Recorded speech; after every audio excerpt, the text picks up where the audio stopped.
पाखंडी साधु। एक शहर में पुलिस ने सभी चोरों की नाक में दम कर दिया था। सारे चोर एक के बाद एक पकड़े रहे थे। बस एक चोर जैसे तैसे बचकर एक जगह जाकर छिपा था।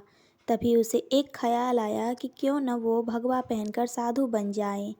ये दुनिया चोरों को तो जूता मारती है, लेकिन अगर वही चोर भगवा पहन ले तो उसे पैर में पड़ी रहती थी। इस प्रकार चोर साधु बनकर घूमने लगा। पाखंडी साधु में एक कला थी कि वो बोलने में बहुत माहिर था। प्रवचन तो उसे बाएं हाथ का खेल था। इस कारण साधु की निकल पड़ती है। उसके बहुत से शिष्य बन जाते हैं। कई लोग उसके आगे पीछे घूमने लगते हैं। उसे मुफ्त में खाने को मिलने लगता है। बस उसे सांसारिक जीवन से छूटने का दुख रहता है। पाखंडी साधु जंगल में अपने शिष्यों के साथ रहते थे। तभी उनके आश्रम में एक सेठ आया। सेठ को भी पाखंडी साधु ने अपने बोलने की कला से प्रभावित कर दिया। साधु से मिलकर जब सेठ अपने घर पहुंचा तो उसे एक ख्याल आया। असल में सेठ को एक दुविधा थी। उसके पास बहुत सोना था, जिसे चोरों से डर के कारण वो अपने घर में नहीं रख रहा था। उसे सोचा क्यों ना ये सोना साधु के आश्रम में रख दिया जाए, क्योंकि साधु को कभी कोई मोहमाया नहीं रहती। वो तो भगवान का रूप होते हैं।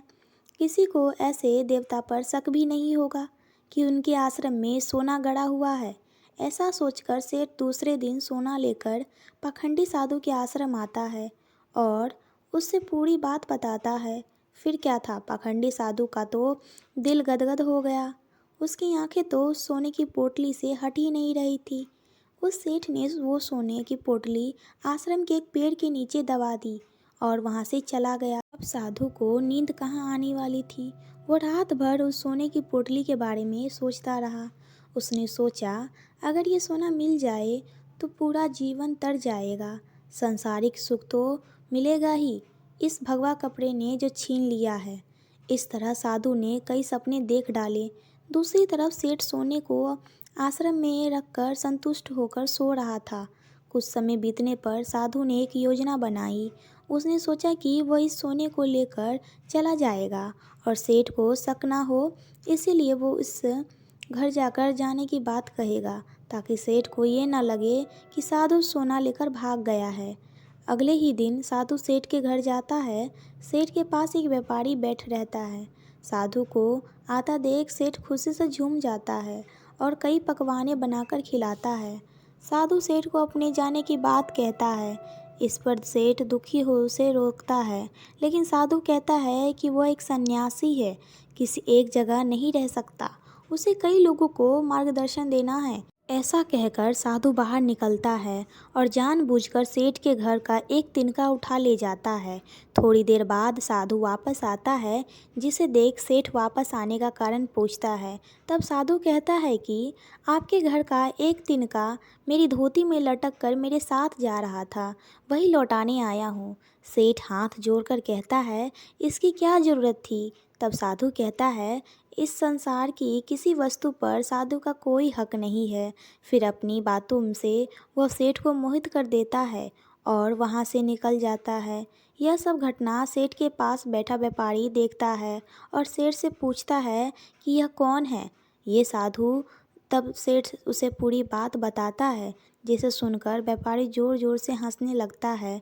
सेठ हंसने का कारण पूछता है। तब व्यापारी उसे कहता है, तुम मूर्ख हो, वो पाखंडी तुम्हें लूट के ले गया। जिस पर सेठ कहता है, कैसी बात करते हो, वह एक संत है, बहुत ज्ञानी है। व्यापारी कहता है, अगर तुम्हें अपना सोना बचाना है तो उस जगह चलो जहाँ सोना दबाया था। सेठ उसे वहाँ लेकर जाता है और खुदाई करता है, लेकिन उसे कुछ नहीं मिलता। वो रोने लगता है।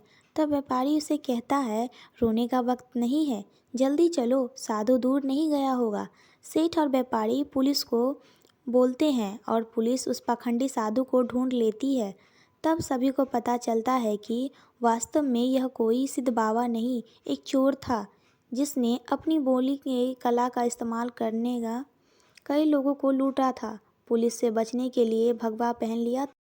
सोना मिलने के बाद सेठ की जान में जान आती है। सेठ व्यापारी से पूछता है कि उसे कैसे पता चला कि यह साधु पाखंडी है। व्यापारी ने कहा, वो साधु बार बार अपने आप की तारीफ कर रहा था। संत कितने महान होते हैं, बार बार यही दोहरा रहा था।